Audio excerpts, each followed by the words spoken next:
नमस्कार, न्यूज़ 18 पंजाब हरियाणा हिमाचल देख रहे हैं आप। मैं हूं अमृत विरदी। बुलेटिन की शुरुआत करते हैं। साहिब कमाल सरबंसदानी दसम पिता श्री गुरु गोबिंद सिंह जी के प्रकाश पर्व के साथ। जी हां, आज श्री गुरु गोबिंद सिंह जी का प्रकाश पर्व है जो दुनिया भर में मनाया जा रहा है और आज श्रद्धालु जो है बड़ी तादाद में उमड़ रहे हैं गुरुद्वारा साहिब में नतमस्तक होने के लिए, नमन करने के लिए गुरु गोबिंद सिंह जी को। तो आज के दिन प्रभात फेरी निकाली जाती है। हालांकि प्रभात फेरी निकालने की जो शुरुआत है वो एक हफ्ता पहले ही कर दी जाती है। तो आज जब गुरुपर्व होता है तो उसके बाद प्रभात फेरी की जो समाप्ति है वो ठीक हो जाता ही। तो इस दिन गुरुद्वारों में विशेष रौनक होती है। अरदास कीर्तन के बाद जो लंगर पूरा दिन चलता रहता है। 394 जो प्रकाश पर्व को लेकर श्रद्धालुओं में उत्साह है। बड़ी तादाद में जो श्रद्धालु हैं, संगत है, गुरुद्वारा साहिब में नतमस्तक होने के लिए पहुंच रही है।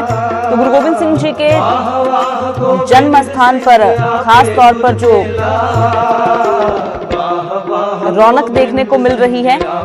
तो 354 प्रकाश पर्व आज मनाया जा रहा है।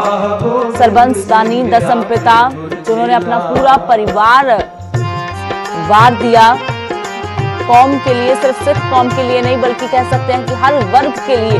तो इसीलिए हर वर्ग जो है वो प्रकाश पर्व मनाता है। ये सिर्फ सिखों का कोई पर्व नहीं है बल्कि बड़ी तादाद में हिंदू जो है वो भी आज गुरुद्वारा साहिब नतमस्तक होने के लिए पहुंचते हैं। तो हर धर्म के लोग पहुंचते हैं।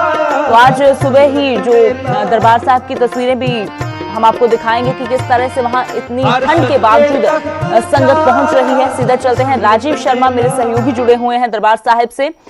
तो राजीव, आज 354वां जो प्रकाश पर्व है गुरु गोबिंद सिंह जी का मनाया जा रहा है। बड़ी तादाद में आज संगत अपने आसपास के या जहां भी गुरुद्वारा साहिब है वहां नतमस्तक होने के लिए पहुंच रही है। फिलहाल कैसी रौनक दरबार साहिब में? जी हाँ, बिल्कुल। दशमेश पिता यानी कि श्री गुरु गोबिंद सिंह जी का जन्म जो प्रकाश उत्सव है वो हर साल ही बड़ी श्रद्धा से मनाया जाता है। चाहे वो पटना साहिब हो, चाहे वो अनंतपुर साहिब हो या हरमंदिर साहिब, अमृतसर दरबार साहिब हो, तो हर जगह पे हर एक गुरु घर में रौनक नज़र आती है। इस समय मैं हरमंदिर साहिब के ठीक बाहर मौजूद हूँ। आप देख सकते हैं कि अभी मौसम थोड़ा जो है उसमें बदलाव एकदम नज़र आया। तो थोड़ी देर पहले जो हमने तस्वीर दिखाई थी तो उसमें काफ़ी धुंध नज़र आ रही थी, लेकिन अब जो कोहरा है वो थोड़ा कम हुआ है। लेकिन बावजूद ठंड के आप देख सकते हैं कि संगत बड़ी संख्या में जो है वो नतमस्तक होने के लिए पहुंच रही है। तो जिस तरीके से आपने जो जिक्र किया कि जरूरी नहीं कि सिर्फ सिख ही जो आ रहे हैं, हर एक धर्म के साथ संबंधित जो लोग हैं दूर दूर से दर्शन करने के लिए आते हैं। और आज का दिन खास रहता है क्योंकि आज के दिन गुरु जी का प्रकाश पर्व है और उसी दिन गुरु घर में नतमस्तक होके हर कोई जो है एक तो गुरु का आशीर्वाद लेना चाहता है और ये एक तमन्ना होती है हर किसी की कि आज के दिन की जो शुरुआत है वो गुरु घर के जो है वहाँ पे नतमस्तक होकर ही हुआ। आप देख सकते हैं कि हरमंदिर साहिब का जो मुख्य प्रवेश द्वार है वहाँ पर संगत जो है बड़ी संख्या में पहुँच रही है। अमृतसर के अलावा अगर मैं पंजाब के बाहर के अगर राज्यों की भी बात करूं तो बड़ी संख्या में पंजाब के जो और राज्यों से भी, पंजाब के अलावा और राज्यों से भी संगत जो है वो माथा टेकने के लिए आ रही। तो धुंध जो है वो थोड़ी अब कम जरूर हुई है और जैसे जैसे दिन आगे बढ़ेगा तो संगत की जो आमद है, संगत की जो हाजिरी यहाँ पर है वो बड़ी संख्या उनकी नजर आएगी। तो यहाँ पर आप देख सकते हैं कि मुख्य जो प्रवेश द्वार है वहाँ पर संगत जो है वो हरमंदिर साहिब के अंदर नतमस्तक होने के लिए जाती हुई दिखाई दे रही है। तो इसी तरीके से जैसे पटना साहिब में भी बड़े जो कार्यक्रम हैं, समागम हैं वो किए जा रहे हैं, तो अमृतसर में भी गुरु घर हैं, जितने भी धार्मिक स्थान हैं वहाँ पर धार्मिक जो समागम हैं उनका आयोजन एसजीपीसी की तरफ से किया गया और पुख्ता प्रबंध किए गए हैं क्योंकि बड़ी संख्या में संगत जो है वो पूरा दिन आज हरमंदिर साहिब में नतमस्तक होने के लिए पहुंचेगी। तो लंबी कतारें संगत की नजर आएंगी और हरमंदिर साहिब को सुंदर फूलों से, लाइटों से सजाया गया और देर शाम जो है वो दीपमाला की जाएगी। दीपमाला के अलावा जो तो मैं एक तस्वीर दिखाने की कोशिश करता हूँ कि सजावट जो इस समय हरमंदिर साहिब में की गई है, हर बार जब भी गुरु जी का प्रकाश पर्व होता है या और धार्मिक बड़े जो दिन होते हैं तो हरमंदिर साहिब को सुंदर फूलों से सजाया जाता है और शाम को लाइटिंग यहाँ पर की जाएगी। परिक्रमा में दीपमाला करेगी संगत और एसजीपीसी की तरफ से देर शाम जो है यहाँ पर अलौकिक आतिशबाजी का भी जो हर बार इंतजाम किया जाता है और उसको देखने के लिए दूर दूर से संगत जो है वो हरमंदिर साहिब पहुंचती है। तो आप देख सकते हैं कि धुंध जरूर है थोड़ी, लेकिन संगत की आस्था में किसी तरह की कोई कमी नजर नहीं आ रही। ठंड के बावजूद बड़ी संख्या में संगत जो है वो गुरु घर में नतमस्तक होने के लिए पहुंच रही है और हर कोई चाहता है कि आज के दिन की शुरुआत वो गुरु घर से करे और खास तौर पे हरमंदिर साहिब दरबार साहिब में माथा टेक के हर कोई खुद को खुशकिस्मत महसूस कर रहा है। और मौसम आप देख सकते हैं एसजीपीसी की तरफ से पुख्ता प्रबंध भी किए गए हैं, क्योंकि ठंड के बावजूद अगर यहाँ पर नंगे पांव संगत आती है तो किसी तरह की उनको दिक्कत ना हो, उसके लिए यहाँ पर मैट बिछाए जा रहे हैं। और जैसे जैसे दिन आगे बढ़ेगा तो ये संगत की जो आप देख सकते हैं कि अभी कुछ कम नजर आ रही है संगत, लेकिन धीरे धीरे जैसे जैसे दिन आगे बढ़ेगा तो यहाँ पर लंबी कतारें जो है वो दर्शनों के लिए संगत की नजर आएंगी। जी अमृत। बिल्कुल राजीव, तो हर कोई इस खास दिन पर नतमस्तक होने के लिए पटना साहिब तो नहीं पहुंच सकता, लेकिन अगर बात की जाए पंजाब की तो या देश की, तो उसके बाद दरबार साहिब एक ऐसी जगह है जहां पर सबसे ज्यादा जो संगत है वो नतमस्तक होने के लिए पहुंचती है। और हमने देखा है कि खास तौर पर सिर्फ देश से ही नहीं बल्कि जो विदेशों से है संगत, वो भी बहुत बड़े स्तर पर यहाँ पर नतमस्तक होने के लिए पहुंचती है। हमने देखा है कि सिर्फ विदेशों में बैठे हमारे लोग ही नहीं बल्कि जो फॉरेनर्स हैं, हमने दरबार साहिब में बहुत ज्यादा अक्सर हमें देखने को मिलते हैं। खासतौर पर ऐसे दिनों में और भी ज्यादा जो लोग हैं, जो संगत है वहां पर आती है। तो तस्वीरें अपने दर्शकों को दिखा रहे हैं। राजीव बने रहे आप हमारे साथ। ये पटना साहिब की तस्वीरें हम आपको दिखा रहे हैं जहाँ जो संगत है वो नतमस्तक होने के लिए पहुंच रही है। हर कोई अपने आप को गुरु का बनाने के लिए आज पहुंच रहा है। आज का दिन बेहद खास है। 354वां प्रकाश पर्व गुरु गोविंद सिंह जी का मनाया जा रहा है। तो आज प्रकाश गुरुपुरब है। मैं आपके टीवी चैनल के माध्यम से पूरे देशवासियों को और जितना सिख संसार है, मैं सबको लाख लाख बधाई देता हूँ। गुरु गोविंद सिंह महाराज जी का आगमन पटना साहिब हुआ। माता गुजरी जी की कुख से गुरु तेग बहादुर जी के घर 1666 में सतगुरु जी का आगमन हुआ। गुरु गोविंद सिंह महाराज का ये जो प्रकाश गुरुपुरब है, विशेष करके ये पटना साहिब की धरती पर मनाया जाता है। उसके बाद जहाँ जहाँ भी सिख रहते हैं वहाँ वहाँ ये गुरुपुरब बहुत श्रद्धा, बहुत सत्कार, चाह उमा से मनाया जाता है। विशेष करके दिल्ली सिख गुरुद्वारा प्रबंधक कमेटी की तरफ से आज गुरुद्वारा रकाबगंज साहब भाई लखी शाह बंजारा हाल में विशेष प्रोग्राम किए गए हैं।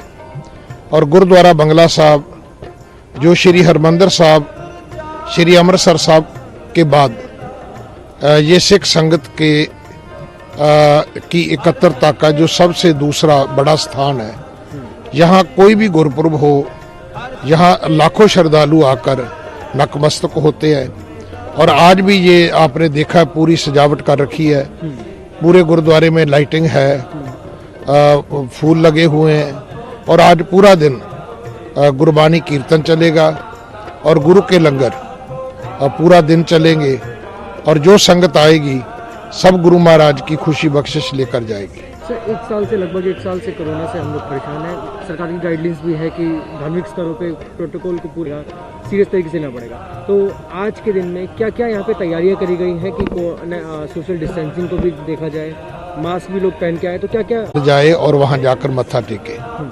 और सोशल डिस्टेंस के लिए भी वॉलंटियर हमारे खड़े रहते हैं। गुरुद्वारे के सेवादार तो है ही हैं।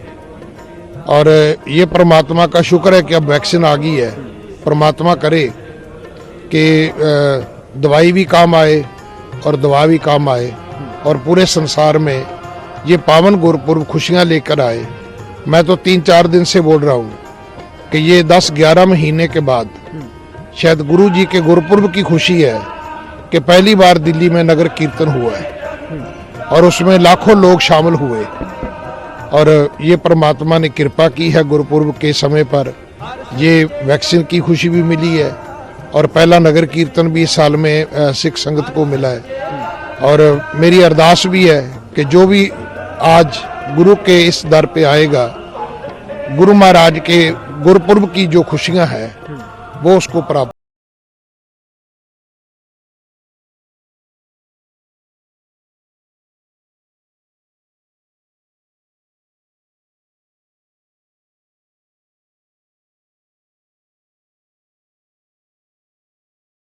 पटना साहिब में खास सजावट की गई है। इसके अलावा जो पंचकुला के गुरुद्वारा नाटा साहिब में आज बड़ी तादाद में संगत नतमस्तक होने के लिए पहुंचती है। वो गुरु साहिब की चरण छूह प्राप्त धरती है, इसलिए वहां पर भी बड़े स्तर पर जो आज कार्यक्रम किए जाते हैं, वहां पर भी दूर दूर से संगत नतमस्तक होने के लिए आती है। तो लगातार ये तस्वीरें हम आपको दिखा रहे हैं। या दरबार साहिब की तस्वीरें आप देख सकते हैं, पटना साहिब की तस्वीरें हमने आपको दिखाई कि सुबह से ही जो संगत है वो गुरु का बनने के लिए, गुरु को नतमस्तक करने के लिए गुरुद्वारा साहिब में नतमस्तक हो रही है। और अब बात करते हैं केंद्र और किसानों के बीच होने जा रही बैठक की। जो यहां आज 10वें दौर की बैठक केंद्र और किसानों के बीच होने जा रही है। 10वां दौर, लेकिन सवाल यही है कि आखिरकार कितनी और मीटिंगें, कितनी और दौर होंगे इस मसले का हल होने के लिए। फिलहाल आज दोपहर 2 बजे विज्ञान भवन में मीटिंग होने जा रही है। सुप्रीम कोर्ट के फैसले के बाद दूसरी महत्वपूर्ण ये बैठक है। केंद्र के 3 कृषि कानूनों पर घमासान जो लगातार जारी है। तो इस बीच जो पिछली बैठक 15 जनवरी को हुई थी, 9वीं बैठक, उस बैठक में भी कोई नतीजा नहीं निकल पाया था सार्थक। तो आज फिलहाल दोपहर 2 बजे विज्ञान भवन में मीटिंग होने जा रही है। ये मीटिंग कल होने वाली थी, लेकिन किन्हीं कारणों से केंद्र सरकार की ओर से इस मीटिंग को एक दिन के लिए टाल दिया गया और आज अब ये मीटिंग होने जा रही है। इस मीटिंग में जहां पर तीनों कृषि कानूनों और एमएसपी के मुद्दे पर चर्चा होने की बात होगी, वहीं एनआईए की कार्रवाई का मुद्दा भी आज किसानों की ओर से उठाया जाएगा। एनआईए की ओर से जो लगातार नोटिस भेजे जा रहे हैं किसान आंदोलन में सरगर्म नेताओं को, लोगों को, अदाकारों को, तो उस पे भी आज किसान जो है सरकार से चर्चा करेंगे। तो आपको बता दें कि अब तक 9 दौर की बातचीत हो चुकी है, लेकिन उसमें कोई समाधान नहीं निकला है। मीटिंग पे मीटिंग होती है, लेकिन उस मीटिंग में कोई मसले का हल जो है वो नहीं निकलता है। तो आज कुल मिलाकर देखना होगा कि 10वें दौर की जो बातचीत है उसमें बात कुछ आगे बढ़ पाती है या फिर जैसे के तैसे ही मामला जो है वहीं पर अटका रहता है।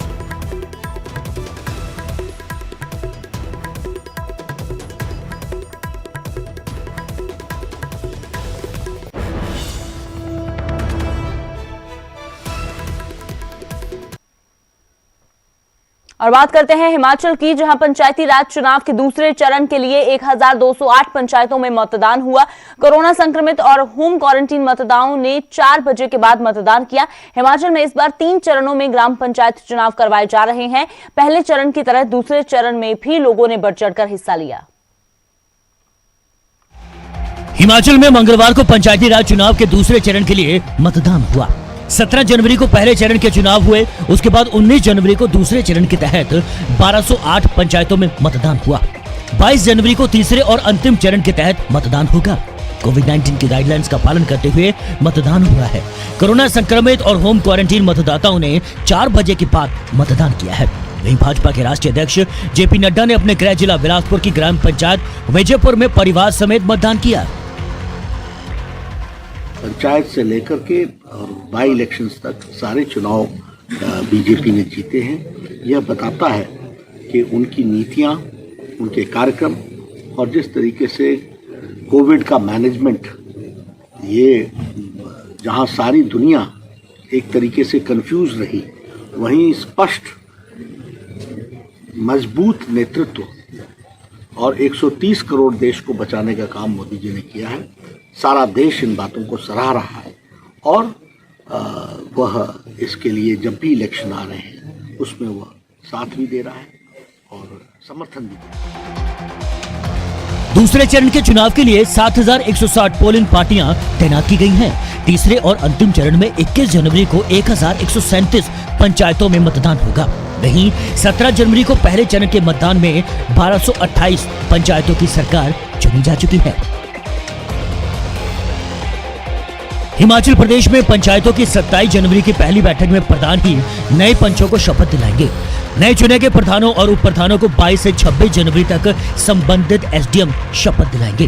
कुल 3585 पंचायतों के लिए नए प्रधान, उप प्रधान और वार्ड पंच चुनाव के माध्यम से चुने जा रहे हैं। Bureau report, news 18। तो फिलहाल दूसरे चरण की वोटिंग कल हुई। 8 बजे से लेकर 4 बजे तक लोगों ने वोट का इस्तेमाल किया और उसके बाद जो है कोरोना संक्रमित लोगों ने भी अपने वोट के हक का इस्तेमाल किया। फिलहाल धर्मशाला का रुख करते हैं, विचित्र शर्मा मेरे सहयोगी जुड़े हुए हैं। तो विचित्र, हमने देखा कि खासतौर पर लोगों में उत्साह काफी देखने को मिल रहा था। वोटिंग की जो फीसद की हमने बात की तो वो भी काफी अच्छी रही थी। तो फिलहाल उसके बाद अब तीसरे चरण की बारी है। किस तरह का माहौल लग रहा है और सियासी हलचल कैसी? देखिए अमृत, सबसे पहले तो मैं आपको बता दूं कि पहले हम आंकड़ों पे जाते हैं कि पूरे प्रदेश भर में इस बार जो चुनाव हो रहे थे उसमें 80,181 जो उम्मीदवार थे वो अपना भाग्य आजमा रहे थे और 51.5 लाख जो है वो मतदाता हमारे पूरे प्रदेश भर में थे। और इसके अलावा 3,535 पंचायतों का ये चुनाव होना था और उसमें से 2,446 पंचायतों का चुनाव अब हो चुका हुआ है। और अब बाकी जो तीसरे चरण का जो चुनाव होना है, यानी कल जो चुनाव होना है वो 1,137 पंचायतों का होना है। और इसमें बड़ी खूबसूरत तस्वीर ये भी निकलकर सामने आई है कि देखिए जो युवा लोगों ने, जिन लोगों ने पार्टिसिपेट किया वो भी जो है वो चुनकर आए हैं। जिस तरह से 25 साल की नगरोटा सूर्य कांगड़ा की एक पंचायत है, वहां से 25 साल की एक जो युवती है, एक बेटी है, वो जो है वो चुनकर आई है। और इसी के साथ चंबा की जो सिल्लाघाट पंचायत है वहां पर 24 साल की बिटिया जो है उन्होंने चुनाव जीता है। तो आप अंदाजा लगा सकते हैं कि किस तरह से युवाओं में जो जोश था उसका नतीजा भी कहीं ना कहीं देखने को मिला है। हाँ, दूसरी बात पे हम आते हैं यहाँ पर, तो इस बार जो है एक और अलग तस्वीर देखने को मिली है। जिस तरह से कोरोना की जो SOP थी उसके मुताबिक जो है वो चुनाव हुआ है और जिस तरह से 4 बजे के बाद जो चुनाव होता था, पहले 5 बजे तक चुनाव होता था जिसमें कि दूसरे आम लोग भी पार्टिसिपेट करते थे, यानी भाग लेते थे, जो मतदाता होते थे वो भाग लेते थे। लेकिन इस बार जो है वो जो कोरोना संक्रमित लोग थे जो 4 बजे के बाद से लेकर 5 बजे तक उन्हीं के लिए रखा गया था कि वो मतदान करेंगे। उसके अलावा जो है वो इस बार युवाओं में, लोगों में, महिलाओं में बहुत जोश देखने को मिला है। यही वजह है कि 80% मतदान जो रिकॉर्ड किया गया है इस बार भी। और बीते जो पहला चरण हुआ था उसमें भी 80% के करीब जो है वो मतदान पूरे प्रदेश भर में रिकॉर्ड किया गया था। कांगड़ा की अगर मैं बात करूं तो कांगड़ा में 814 पंचायतों का चुनाव होना था और इसमें से पहले चरण में 276 का पंचायतों का जो चुनाव वो हो चुका है और बीते कल यानी दूसरे चरण में 274 पंचायतों का चुनाव हुआ है और अभी जो यानी कल जो होना है वो 264 पंचायतों का चुनाव होना है। तो इसमें जो है सबसे बड़ी बात यह थी कि जो लोगों में इस बार जो एक अलग से जो जागरूकता देखने को मिली है, जिन लोगों के वोटर्स लिस्ट में नाम नहीं थे, इस पहली मर्तबा ये देखने को मिला कि जिन लोगों के वोटर्स लिस्ट में नाम नहीं थे उन लोगों ने कोर्ट का दरवाजा खटखटाया, उन्होंने राज्य निर्वाचन आयोग तक अपनी दस्तक दी। तो आप अंदाजा लगा सकते हैं कि किस तरह से लोग जागरूक हुए हैं और किस तरह से लोग जो है वो आगे बढ़ रहे हैं। हाँ, बात सियासी हलचल की करें तो सियासी हलचल में भी जो कहीं ना कहीं जो है वो जोड़ तोड़ का यहाँ पर जो है वो एक समीकरण जो चल रहे हैं। अगर कोई पंचायत का चुनाव जीत कर आ रहा है, नगर निकायों का चुनाव को जीत कर आ रहा है, जिला परिषद को जीत के आ रहा है, हालांकि ऐसा नहीं है कि पार्टियों ने अपने सिंबल पे चुनाव किसी को लड़ाए हैं, लेकिन जो जीत के आ रहा है वो जिसके पास जा रहा है तो उससे कहीं ना कहीं पता चल रहा है कि वो उनका समर्थक था। हालांकि एक ही विचारधारा के, एक ही दल के कई लोग जो है वो चुनाव लड़ लेते हैं, उसके बाद कोई एक आधा जीत गया तो वो जो है वो दावा करने लगती हैं पार्टियां या पार्टियों के नेता कि ये उनके ही उम्मीदवार थे। तो इस तरह के जो समीकरण है पंचायती चुनावों में और निकाय चुनावों में रहते हैं, लेकिन जागरूकता वाली बात देखने को बड़ी तो हालांकि दावा करना हर किसी का हक है, लेकिन किसका दावा हकीकत में तब्दील होता है ये देखना काफी अहम होगा। शुक्रिया फिलहाल इस तमाम जानकारी के लिए। तो फिलहाल जो 2 चरणों की वोटिंग है हिमाचल में हो चुकी है पंचायती चुनाव के लिए, मतदाताओं में खासा उत्साह जो देखने को मिला है। जेपी नड्डा की ओर से भी अपने वोट के हक का इस्तेमाल किया गया। भाजपा के राष्ट्रीय अध्यक्ष हैं जेपी नड्डा। तो छोटी सरकार के लिए ये जो चुनाव हो रहे हैं अब उसका तीसरा चरण रह गया है, जिसके बाद आखिरकार पता चलेगा कि कौन जीत का परचम लहराता है।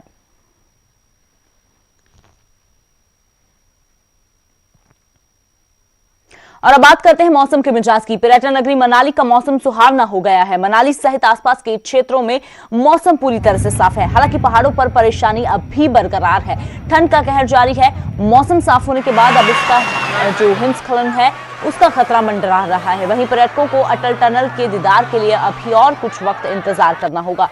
तो हालांकि जो ऊपरी इलाके हैं मनाली के, वहां पर भारी बर्फबारी हो रही है, जो एक कह सकते हैं कि पर्यटकों के लिए खींच का केंद्र भी बनी हुई है।